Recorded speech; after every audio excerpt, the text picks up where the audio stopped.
You are up. Everybody ready? All right. So I'm Officer Michael Bullock, M-I-C-H-A-E-L, last of B-U-L-L-O-C-K with the Austin Police Department Public Information Office.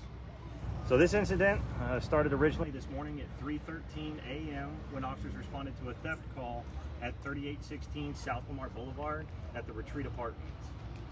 At that time, call text indicated that a male suspect was forcing entry into a community mailbox and was stealing multiple items out of that mailbox.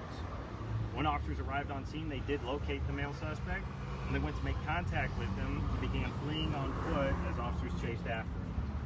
Upon catching up to the male suspect, he began actively resisting and fighting officers as they were taking him into custody. After taking that suspect into custody, officers began the investigation into the initial incident and had the suspect transported to a local area hospital as they believed him to be under the influence of some type of narcotic. After being treated and released from the hospital, officers were going to transport the suspect to Travis County Jail. Upon exiting the hospital, the suspect again tried to flee on foot and began running towards Ben White Boulevard. As the suspect made it onto the highway, he attempted to gain access to passing vehicles in order to further flee the area. Once officers were trying to catch up to the suspect, he was then able to gain access to an APD patrol unit and began fleeing in that unit. Officers were led to this location, which is the 1300 block of Southport Drive. And once our officers arrived here, they were directed by multiple members of the community to a particular residence where the suspect had gained entry. Officers were able to set up containment and quickly evacuate the residence as well as the nearby area thanks to the assistance of the community, and our SWAT team was notified as the suspect had barricaded himself inside. While inside, officers waited for our SWAT team to arrive. When SWAT and our hostage negotiation team arrived, they began trying to make contact with the suspect who was still inside. The suspect was not cooperative and would refuse to speak with officers or come out. After being on scene, the suspect then fled the original residence into an adjacent residence and forced entry into that location as well. Yet again, thanks to the assistance of the community, we were directed to a particular unit where the suspect had likely entered, and we were able to quickly evacuate and again contain the area. Upon setting up containment, our SWAT team again tried to make contact with the suspect, who remained uncooperative. After being on scene here for some time, as you all know, the suspect was still inside, and our SWAT team was able to make entry, locate the suspect, and again take him into custody. As they were doing, the suspect again was actively fighting and resisting officers. The suspect is now in custody and is being transported to Travis County Jail. At this point in time, it has been learned that he likely has multiple felony warrants, as well as he's going to face potential charges for mail theft, evading arrest, resisting arrest, escape, and possibly some additional charges beyond that. At this point in time, you can see we've cleared out most of the area.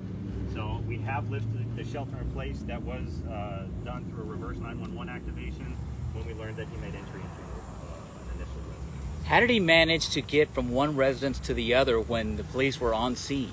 As you can see, this is a very well-populated area, and houses are very close together. These are all quadplexes, and so it's difficult to set up containment on just one particular house. We have to set it up on a larger area, and so sometimes it can happen where suspects, as we're trying to set up containment, are able to move from one fence to the next. He was not able to get far, but we did have containment on the area, so he wasn't able to escape. I guess the next question would be, how did he manage to get a squad car? The details of all of that are going to be looked into. You know, we do know he gained access. How exactly he gained that access, I'm not sure. My question is, why did it take so long to take him down when he was unarmed? So anytime we have a case like this, especially when someone's going into multiple different residences where we don't know, there's a potential for firearms to be inside, for knives, weapons, anything can be inside these residences when they're not his. And so there's a possibility when we come to these scenes that he may not have come here armed, but he might be able to arm himself once inside someone else's residence. Can you talk to us about the situation where he entered one of the windows and there were residents inside and even two children were there? All I can tell you about that one,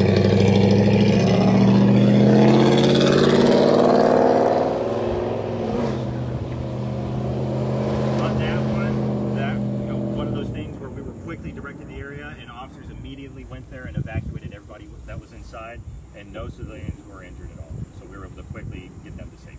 So how many total units did he do we think throughout this process, and would you ever say this was considered a hostage situation or absolutely not?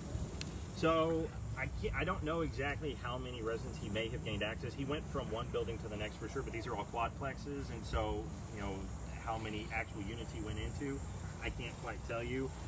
We don't have any information that said he had like a hostage, anyone captured inside, and our SWAT team was able to react so quickly to prevent that from happening. They were able to go in and quickly remove any residences to where it was just him inside.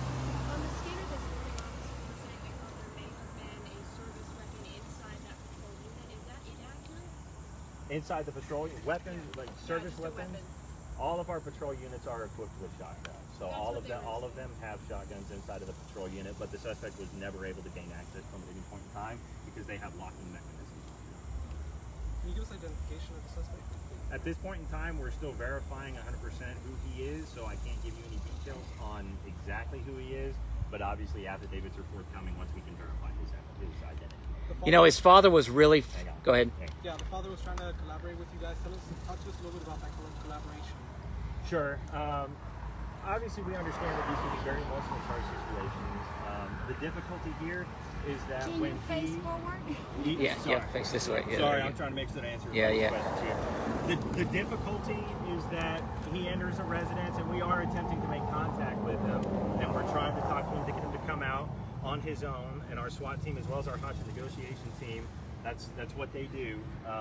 But we can't allow a civilian to go inside of a residence when we can't guarantee his safety inside of there. So we're not going to let anybody go inside and potentially risk them getting harmed or anything like that. So I understand that it's frustrating to some family members, but the things that we do and the methods that we use are to protect everybody, including the suspect as well as his family. And getting him on a bullhorn would not be an option either, just outside? We tried. I mean, the father.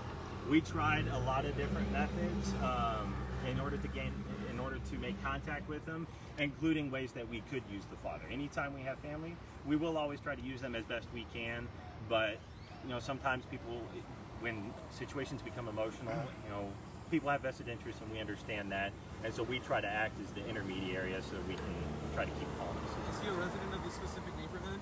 Not aware that he is an actual resident. Was he injured? As far as I'm aware, related to these incidents, if he is, it's only minor. A precaution is that we're always going to have someone transported to the hospital just to make sure that they are medically clear. And how are you guys going to be guarding him now that he's in the hospital? So multiple officers are with him. Again, obviously at this point in time, he's demonstrated he's an escape risk, and so there are multiple officers with him at this point in time. Which hostage that was taken out? Who was the man that was taken out and brought into an ambulance, reinsured? You know what his injuries were, if any? To my knowledge, nobody else was injured. The likelihood of that one is that it is obviously hot, and when we have residents that are out of their homes that may not be able to go inside, some people may suffer issues. But to my knowledge, nobody was injured. So the father said that he asked to speak with his son on a bullhorn, but was told that that was against policy. So could you just explain what the policies are when it comes to allowing family members to speak with somebody who is barricaded? So we typically don't go into specific tactics on each situation because each one of these calls is very fluid. And like I mentioned earlier, in particular, what we try to do is to convey messages from family through us, so that way it reduces the likelihood of a situation becoming even more emotionally charged. So everything will vary by call in each situation, but it is not typically our practice that we would allow someone to speak directly with the individual, just because we usually don't know what people might say, and we try to be as honest with people as we can. What hospital was he taken to? I don't know exactly what hospital he's going to be taken to now. It's just a weird Any additional information you can give us on those felony warrants? Right now, I don't know the details of all the warrants. The information related to me was that he had multiple. So the exact charges related to them, I'm not 100% sure. What kind of injuries did you say he had? As far as I'm aware, it's only minor injuries. And to confirm, he was never marked. To my knowledge, correct. They never had hostages? Cool. Everybody good? Yeah, thank you. All right.